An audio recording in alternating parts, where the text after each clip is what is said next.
and I'm spelling out. All right, so we're just talking about this little diminished concept here on this tune here before we resolve it to the E minor 9. And since we're on doing some spelling here on the whiteboard, I'm just going to spell it all for you. So let's spell, before I demonstrate this concept again, as I just did, but let's spell the B7 chord. I think this helps. It helps quite a bit. We got the root, the third, the fifth, and the flat 7, and the flat 9. Remember, this is creating a flat 9 flavor on the dominant chords. That's very important, especially in gypsy jazz. It's super dark. These are dim 7s here. If you start on the third, the fifth, the flat 7, or the flat 9. You don't want to start it on the root, though. That gives us a different sound altogether. But you want to start on the third, fifth, flat 7, or flat 9 on the dominant chord. And so that's why earlier I said you could start on G here, slide it around, and then go down a half step to the next chord, B7, and then resolve it to E minor 9. So again, that's giving us a flat 9 vibe. Very important in gypsy jazz here again. And, you know, the rhythm player might just be playing this chord,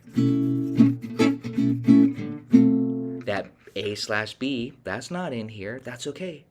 That's okay. The rhythm player could be doing B9 sus4. Your soloing on top of that will kind of create the ultimate flavor. Don't worry about what the rhythm player's always doing, you know, so much. In this case, this is a very, very strong flavor, so it works, especially in gypsy jazz, all those great tunes. I am going to spell E minor 9 with you. E, G, B, that's an E minor triad. D, that makes it a 7. What's the 9? F sharp. So now this, I can actually show you here that if you were to just play off the third degree, that's kind of the trick, not only with that diminished sound, but off of the minor chords. This is a G major 7. I'll just put triangle 7, since that's what you'll see often lead sheets. G major 7. That's not diminished, just so you know. So again, you have E minor 9, but you're thinking G major 7. And so that concept, of course, when you have A minor, C major 7. So yes, you want to learn your major 7 arpeggios everywhere. That goes beyond the scope of tonight's lesson. However, you know, I've got plenty of stuff on Patreon. I'm always plugging it because that's where I put all my materials and lessons.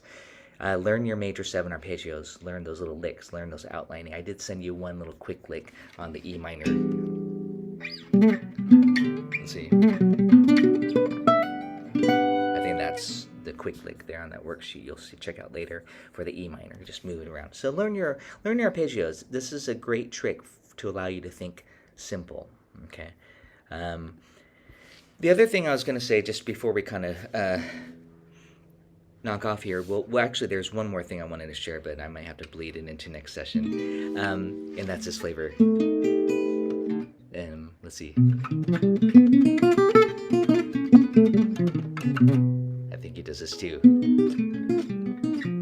on the studio recording. That's the whole tone scale on a B7 chord. You can always bring out that flavor. It's a very Django flavor. And I did pass out the whole tone worksheet in case that's new for you on the dominant chord. He actually does this lick too. And then back to E minor. That's on the studio recording. Check it out there if you're wondering, what's that cool flavor that they're going, and he's doing. Those are all just augmented triads, essentially played in whole tones, which collectively creates the whole tone scale. I actually have, again, a lot of little lessons on that. I think it's already on YouTube as well. So there you go. That's the whole tone scale if you want that flavor. So otherwise, if you're like, hey, that's a lot of theory, a lot of thinking, you know what I'm going to say? Just play E minor pentatonic. I'm just demonstrating that worksheet I passed out. It's a good study if you don't know your E minor pentas.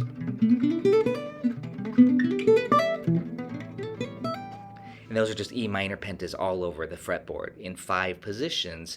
That's my general way of practicing. I know many of you have already learned that from me, but just in case, break it down into one position at a time. Many of you already know the main one, the box shape, this one. And that's probably the most common one. Very good one to know. And it works great over C major. Works great on A minor. Does it work on the F13? Sure, I just add a little blue note. So it works over all of it. You can't go wrong with just playing that E minor, pentatonic, just like you're I always say kind of play more rock style.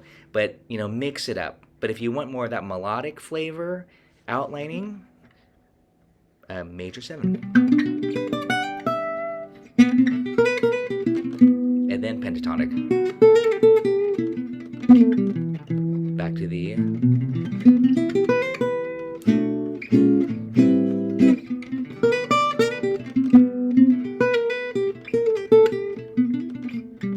And then on this, maybe this.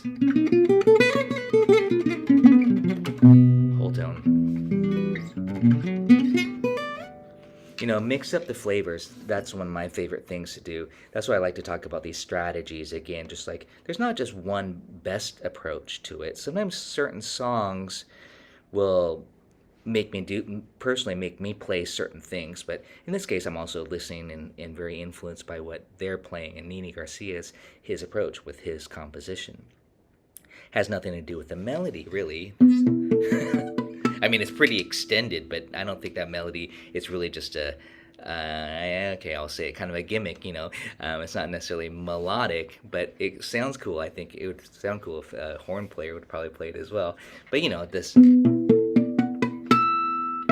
So, I think that's all I want to talk about. That's all, hopefully